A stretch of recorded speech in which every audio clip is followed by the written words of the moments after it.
नमस्कार। क्या आप जानते हैं कि अगर गुरु की दृष्टि, बृहस्पति की दृष्टि आपकी कुंडली में 8वें भाव पर है, तो आपका जीवन स्कैंडल से पूरी तरह से मुक्त रहेगा और जीवन में अच्छे अच्छे तीर्थ स्थलों पर, रिलीजियस प्लेसेस पर आपके जाने की संभावनाएं बनती हैं। इसी बृहस्पति का संबंध यदि 11वें हाउस से बन जाता है, संबंध बन जाता है, तो ये बहुत अच्छे आपको फ्रेंड्स देता है जीवन के अंदर। खास करके रिटायर लाइफ के अंदर बहुत अच्छे फ्रेंड्स मिलते हैं। जैसे बोलते हैं कि रिटायरमेंट लाइफ में फ्रेंड्स जो हैं बड़े इंपॉर्टेंट होते हैं। इसी तरह के बहुत सारे सूत्र हैं, बहुत सारी बातें हैं जो कि आज हम करने वाले हैं अपने इस लेक्चर के अंदर, जिसमें हम बात करेंगे बृहस्पति अगर 7th हाउस से लेके 12th हाउस में आपकी कुंडली में है तो किस प्रकार का फल आपको देने वाले हैं। हमारे साथ आप अंत तक जुड़े रहिए। और यदि आपने हमारा चैनल अभी तक सब्सक्राइब नहीं किया है तो कृपया सब्सक्राइब कर दीजिए और बेल आइकन भी पुश कर दीजिए ताकि आपकी कनेक्टिविटी हमारे साथ बनी रहे ज्योतिष की इस यात्रा में। आइए शुरुआत करते हैं 7वें भाव से।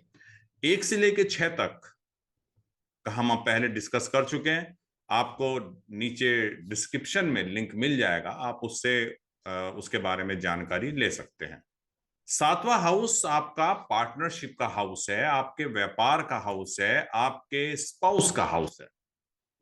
गुरु जो कि एक शुभ प्लेनेट है, जब यहां प्लेस हो जाते हैं तो वो आपके जीवन में काफी परिवर्तन लाते हैं। एक तो ये देखा गया ऐसे व्यक्तियों का जो भाग्य उदय होता है वो मैरिज के बाद होता है। इनका जो काउंटर पार्ट होता है, जो भी इनका बेटर हाफ होता है, काउंटर पार्ट, वो इनकी काफी मदद करता है। कहीं कहीं तो देखा गया कि घर में पति का स्वभाव बहुत ही रूखा सूखा है, लेकिन उनकी जो पत्नी है उनको देखोगे बड़ी देवी स्वरूप है, पूरा घर उन्होंने संभाला हुआ है। इस तरह के आपको वहां देखने को मिल जाएंगे। ऐसे व्यक्ति कभी जल्दी से पार्टनरशिप को ब्रेक नहीं करते, तो वैवाहिक जीवन लंबा चलने की संभावना बनी रहती है। तलाक वगैरह की अगर कोई एफ्लिक्शन ना हो, नहीं होता है। ये लोग समझौता कराने में माहिर होते हैं।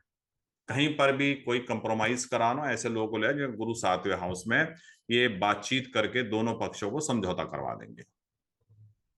तो ये गुरु के यहाँ पे 7वें हाउस में बैठने पे ये इनके जो है कुछ मुख्य चीजें हो जाती हैं। हेल्थ आपकी जो है वो अच्छी रहेगी यहाँ पर रहने से। साथ ही साथ हम अगर गुरु धनेश भी है और पंचमेश भी, धनेश किसे बोलते हैं, सेकंड हाउस का अगर गुरु लॉर्ड है और फिर इसमें 7th हाउस में बैठ गया है, तब आपको पत्नी के माध्यम से धन की प्राप्ति होगी। पंचमेश है तब भी ये होगा, यानी कि पत्नी कहीं ना कहीं कारक हो जाती है आपको धन मिलने की, या भाग्योदय के बाद आपको धन मिलता है, लाभ आपको होता है, चिंता आपको अधिक रहती है। विद्वान ऐसे लोग होते हैं और 34 साल के बाद में इन लोगों को जो है वो प्रसिद्धि जो है वो मिल जाती है। कुछ इसके अंदर विसंगतियां भी हैं। अगर तुला या मकर राशि में गुरु हों, मकर में गुरु जो है वो डेविलेशन में चले जाते हैं, नीच के हो जाते हैं, तुला राशि शुक्र की राशि हुई, तो ऐसे व्यक्ति का देखा गया कि दो विवाह की संभावनाएं जो हैं वो बन जाती हैं। अगर सप्तम स्थान में 7वें हाउस में गुरु पुरुष राशि में हो तो व्यक्ति का स्त्री प्रेम अधिक होता है, और स्त्री राशि में हो तो स्त्री को वो बहुत ज्यादा, अपनी वाइफ को बहुत ज्यादा इंपॉर्टेंस नहीं देते हैं। उन्हें बच्चों की ज्यादा चिंता रहती है, हालांकि उनकी जो पत्नी होती है वो बहुत ज्यादा साथ देने वाली होती हैं, गंभीर विचार की होंगी, हर कार्य में अच्छी सलाह देंगी, बड़ों की घर में सेवा करने वाली होंगी, व्यवहार कुशल होंगी, अच्छा खाना बनाने वाली होंगी, यानी कि सब तरह के काम में वो कुशल होती हैं। 7वां हाउस में अगर बृहस्पति हैं तो ये भी देखा गया व्यक्ति जो है अपने फादर की जो क्वालिटीज हैं उसको एक्सेल करता है, उसको आगे बढ़ाता है। फादर मान लीजिए सिंगर हैं तो भी हो सकता है सिंगर बने, वो जिस काम में होंगे। क्वालिटीज की बात कर रहे हैं, मतलब पेंटर हैं तो पेंटिंग के काम को बढ़ा दिया, हुनर को बढ़ा दिया, तो इस तरह से बढ़ाने का काम जो है वो होता है। आठवें हाउस में अगर बृहस्पति हैं तो एक तो ये आठवें हाउस में बृहस्पति लॉन्ग लाइफ देते हैं। आठवां हाउस जो है वो देखिए आपके आयु का हाउस भी है, और आठवां हाउस आपके गुप्त स्थान भी है, अनअर्न्ड मनी भी है। बृहस्पति एक उसके कारक हैं, उनकी कनेक्टिविटी 8 हाउस से बन रही है, तो बृहस्पति यहाँ क्या करेंगे? बृहस्पति आपको ऐसा धन दे देंगे जो कि आपको लीगेसी मिल जाए, जायदाद के तौर पे मिल जाए।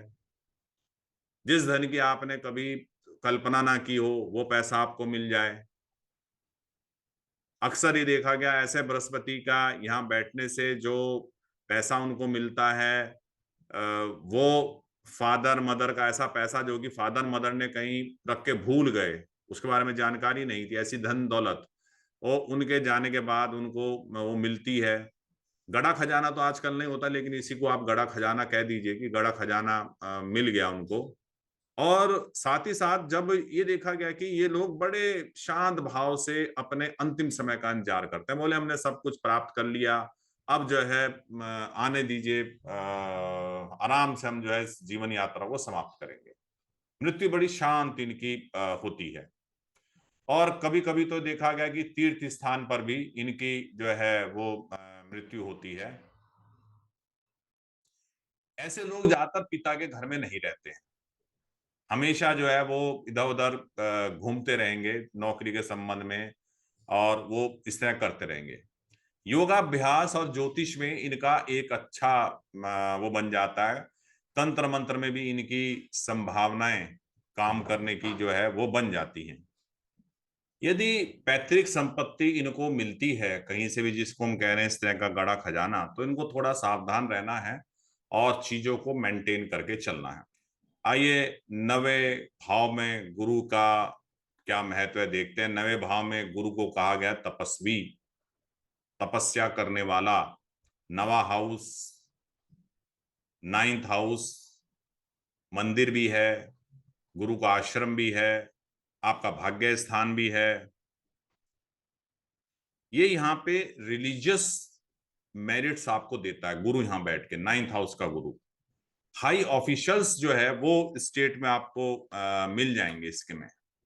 जो ऐसे व्यक्ति के बच्चे होते हैं उनमें भी बड़ी इंट्यूटिव पावर होती है, और एजुकेशन के लिए ये बाहर जा सकते हैं। ऐसा व्यक्ति बहुत उनमें ज्ञान होगा, ज्ञान सीखने की प्रवृत्ति होगी। साथ ही साथ वो फिलॉसफी में, साइकोलॉजी में, वेदों में, धार्मिक और पुस्तकों में, पुराणों में उनकी एक रुचि बनती है। वो उसमें सीखना भी चाहते हैं और सिखाना भी चाहते हैं। ऐसा व्यक्ति को कहा गया कि राजा का मित्र होता है। तो राजा का मित्र क्या देखा गया कि वो कहीं पर गवर्नमेंट ऑफ इंडिया में सेक्रेटरी हैं, स्टेट में सेक्रेटरी हैं, जो राजा यानी कि जो चीफ मिनिस्टर हैं या प्रधानमंत्री हैं, उनको वो जो है सलाह दे रहे हैं, शासन को चलाने की सलाह। राजगुरु का जो काम होता है वो इस तरह का काम कर रहे हैं। धार्मिक प्रवृत्ति इनकी अधिक होती है। हाँ, इन्हें जो है पुत्र की चिंता वो लगातार बनी रहती है कि पुत्र का इनको वो रहता है। ब्राह्मणों में विशेष भक्ति रखेंगे, ब्राह्मणों के साथ में काम करने वाले होंगे, घर में नौकर चाकर होंगे, पुण्य कार्यों में विश्वास करने वाले होंगे, कुछ सेवा करने वाले लोग भी इनके साथ जुड़े होंगे। इनकी इच्छा रहेगी हम कोई मंदिर बनवा दें, कहीं आश्रम में स्थापना में सहयोग करेंगे, मन में इच्छा होगी कि हम किसी आश्रम में जाके कुछ दिन के लिए रह लें, और कोशिश रहेगी कोई गुरु हमें जो है वो ज्ञान दे दे। आत्मज्ञान और अध्यात्म और योग, इन सब का ये संबंध इनका बना रहता है, और इन्हें अंतर ज्ञान और भविष्य ज्ञान, ज्योतिष हो गया, इन सब चीजों में काफी रुचि इनकी बनी रहती है। इसके साथ ही कभी कभी क्या होता है, जब आपके पास ज्ञान आ जाता है तो आपका अभिमान भी हो जाता है कि मैं बहुत कुछ जानता हूं, मैं बहुत कुछ जानती हूँ। तो उसको लोगों को बताना, उन्हें सलाह देना, ये इनको अच्छा लगता है। और जब इग्नोर करते हैं तो इनको इस चीज के बारे में बुरा लगता है कि मुझे जो है इग्नोर जो है वो कर दिया गया। यहाँ पर मेष राशि हो, सिंह राशि हो, धनु राशि हो, मीन राशि हो, तो निश्चित रूप से जाने की हायर एजुकेशन के बहुत अच्छे योग हैं, बहुत अच्छे योग करेंगे, और डॉक्टरेट, पीएचडी, इस तरह का इनका वो रहेगा। और यूनिवर्सिटी से ज्ञान के साधन से, या तो देखिए ज्ञान के साधन से इनका संबंध बनेगा, या इनका संबंध बनेगा किसी फाइनेंस की, उससे संबंध बन जाएगा, किसी ऊंचे गवर्नमेंट में सलाह देने वालों में, मंत्री में, मिनिस्टर्स में, उसमें इनका संबंध बन जाएगा, ये इस तरह से, या मठ वगैरह में संबंध बनेगा। यानी कि दो पार्ट है, एक संसारिक है, क्या आध्यात्मिक है, कहीं ना कहीं ये उनके संपर्क में रहेंगे, वहीं पर इनको सुकून मिलेगा। अगर बिजनेस वगैरह भी कर रहे होंगे तो बाद में लेटर ऑन उसके अंदर ये शिफ्ट हो जाएंगे। अब हम एक आपको और कॉम्बिनेशन जो है, एक सूत्र और बताते हैं बीच में, जुपिटर और वीनस का कॉम्बिनेशन। जुपिटर क्या है, देव गुरु हैं मैंने बताया था, और वीनस क्या है, वो दैत्यों के गुरु हैं। ऐसे व्यक्ति को में चार्म होता है, और लग्जरियस लाइफ जीने का एक टेस्ट होता है। हर व्यक्ति को इक्वल निगाह से लोग देखते हैं, ग्रांड तरह से चीजों को करना चाहते हैं। तो कुंडली में अगर बृहस्पति का और शुक्र का संबंध है, तो लगभग इस तरह के रोल जो है वो यहाँ पे प्ले करता है। कभी तो आप उनको देख के लगेगा अरे इनसे ज्यादा धार्मिक आदमी कोई नहीं है, कभी देख कर अरे इनसे ज्यादा विलासी आदमी कोई नहीं है। दोनों तरह का उनका करेक्टर जो है आपको देखने को मिलेगा। अगर यही बृहस्पति शनि के साथ में आ जाए कुंडली के अंदर, तो ऐसा व्यक्ति जो है वो थोड़ा स्पिरिचुअल, और कुछ समय बाद उसको वैराग्य होने लगता है। शनि वैराग्य का प्लेनेट है, जुपिटर ज्ञान का प्लेनेट है। तो पहले तो शुरुआत होगी इस तरह के ग्रंथों के पढ़ने की, ज्योतिष का शौक लग गया, धार्मिक पुस्तकें पढ़ने लगे, वेदों के बारे में, फिलॉसफी के बारे में। और धीरे धीरे जब 50 के पास में पहुंचे, उसके बाद बोला जीवन कुछ नहीं है, अब जो कुछ है प्रभु में ही ध्यान लगाना है, और उसके बाद में उन्हें वैराग्य होने लगता है। ये कॉम्बिनेशन भी कुंडली के अंदर बहुत रोल प्ले करता है। अब अगर 10th हाउस के अंदर आपकी कुंडली में गुरु हैं, तो ये भी आपको बहुत ऑनर दिलाते हैं, धनवान बनाते हैं।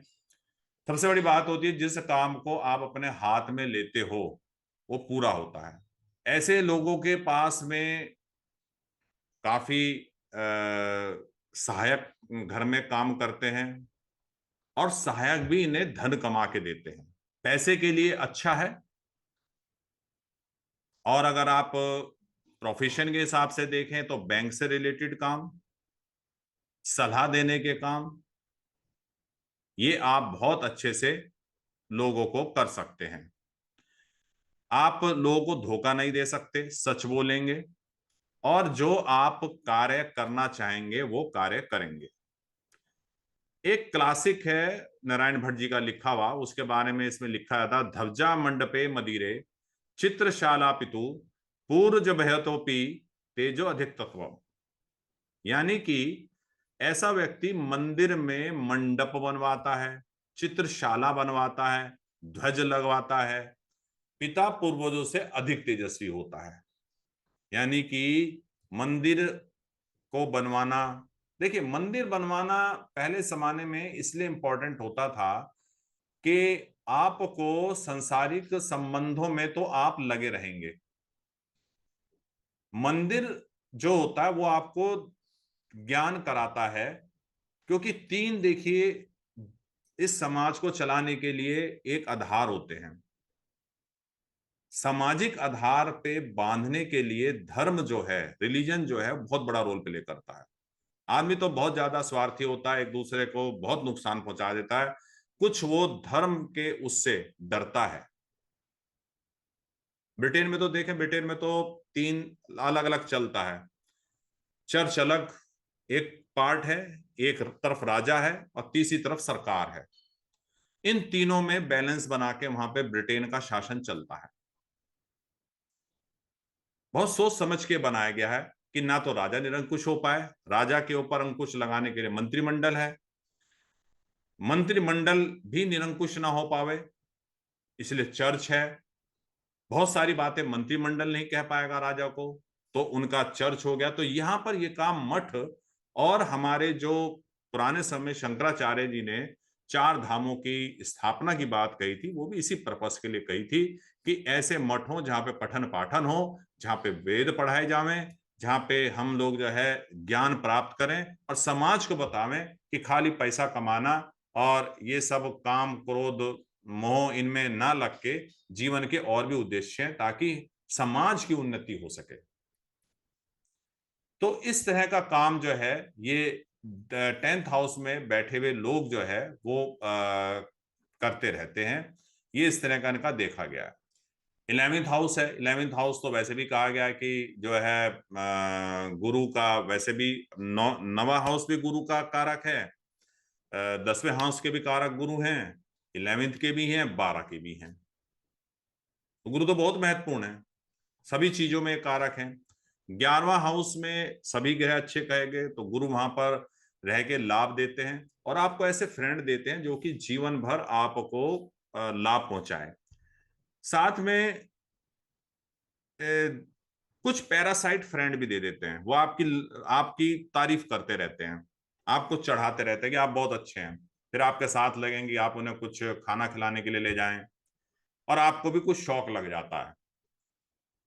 बाहर निकलते हैं बगैर दो तीन दोस्तों के आपको अच्छा नहीं लगता, कि दो तीन दोस्त जो है वो आपके साथ में रहने चाहिए। शिक्षा बहुत सही नहीं मिलती है और पुत्र भी कम होते हैं, लेकिन हाँ दूसरों की बातें सुन लेते हैं, शास्त्रों की बातें सुन लेते हैं।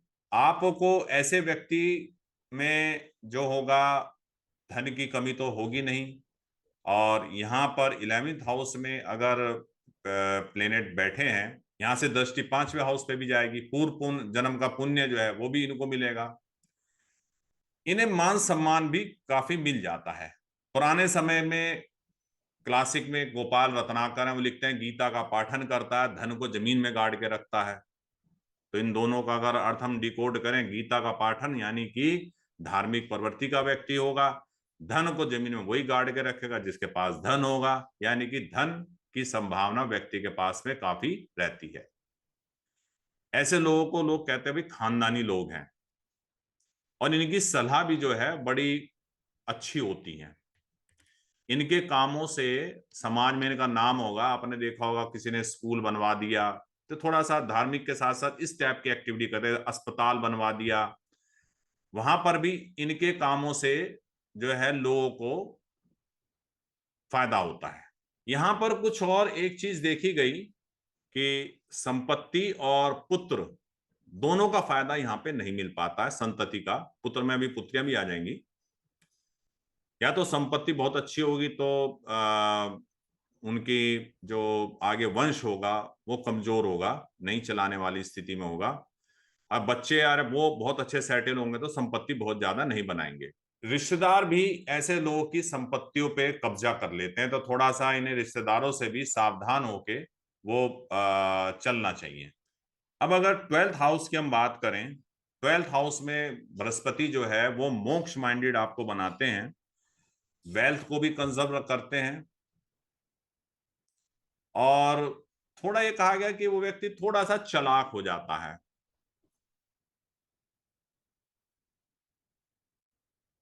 उन्हें अपने बारे में ज्यादा चिंता होती है, अपने मान की, सम्मान की उन्हें काफी चिंता होती है। धन वो ठीक ठाक कमाते हैं, कोई बहुत अधिक धन नहीं कमाते हैं, और व्यर्थ की लोगों को सलाह देते रहते हैं। और इस पे बाद में ये अपनी जो बुद्धि होती है उसका उपयोग कायदे से नहीं करते हैं अपने। कभी कभी देखते हैं कि लोग इसको ये धोखा दे देते हैं, आलसी होने की प्रवृत्ति भी होती है, दान वगैरह देने में कोई विश्वास ये नहीं करते हैं, शत्रु इनके काफी होंगे, गूढ़ विद्याओं में, शास्त्रों में इनकी रुचि होगी, बचपन इनका बहुत अच्छा नहीं होगा, लेकिन मध्य भाग, उत्तरार्ध भाव जो है वो इनका अच्छा होता है। एक और चलते चलते कॉम्बिनेशन आपको बता दें, जुपिटर और मरकुरी का कॉम्बिनेशन भी कुंडली के अंदर व्यक्ति को बड़ा शार्प बना देता है। ऐसे व्यक्ति व्यापार में, शेयर बाजार में, बैंकिंग में, टैक्सेशन में बहुत शार्प काम करते हैं। इनका माइंड बड़ा इंट्यूटिव होगा, बड़ा जीनियस लोग होंगे, कोडिंग भी बहुत अच्छी करके ले जाएंगे। कोडिंग का थोड़ा देखना पड़ेगा कि उसमें राहु का कितना प्रभाव है, क्योंकि टेक्निकल थोड़ा पार्ट चला जाता है। तो ये कॉम्बिनेशन ही बहुत अच्छा होता है। आज हमने चर्चा करी, आज 7वें हाउस से लेके 12th हाउस तक बृहस्पति किस तरह का रोल प्ले करते हैं। आज की विषय में आपको कैसा लगा कमेंट करके हमारे इस सेक्शन के अंदर बताइएगा। और आज इतना ही, फिर नेक्स्ट चर्चा के साथ हम लोग आपके साथ में उपस्थित होंगे। तब तक के लिए नमस्कार।